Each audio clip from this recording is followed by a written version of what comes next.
பொலிவுடன் மாலை நியூஸ்.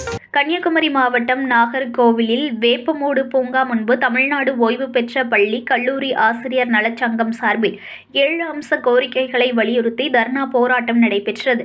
இதில் 100க்கும் மேற்பட்ட ஓய்வூதியர்கள் கலந்து கொண்டனர். புதிய மருத்துவ காப்பீடு திட்டத்தில் அரசாணை எண் 204 30/6/2002 ஊதியர்கள் மற்றும் குடும்ப ஓய்வூதியங்களுக்கு காசு இல்லா மருத்துவ சிகிச்சை வழங்க வலியுறுத்தியும், சிகிச்சை செலவு முழுவதையும் வழங்க வலியுறுத்தியும் யுனைடெட் இந்தியா இன்சூரன்ஸ் மற்றும் 3ஆம் நபர் நிர்வாகம் MT இந்தியா நிறுவனங்களில் பகல் கொள்ளை திட்டத்தை கண்டித்தும், காப்பீடு திட்டத்தில் செலவினங்களை மேலே கேட்டு அனுப்பப்படும் விண்ணப்பங்கள் மீது விரைந்து நடவடிக்கை எடுத்திட வேண்டும் உள்ளிட்ட கோரிக்கைகளை வலியுறுத்தி கோஷங்களை எழுப்பினர்.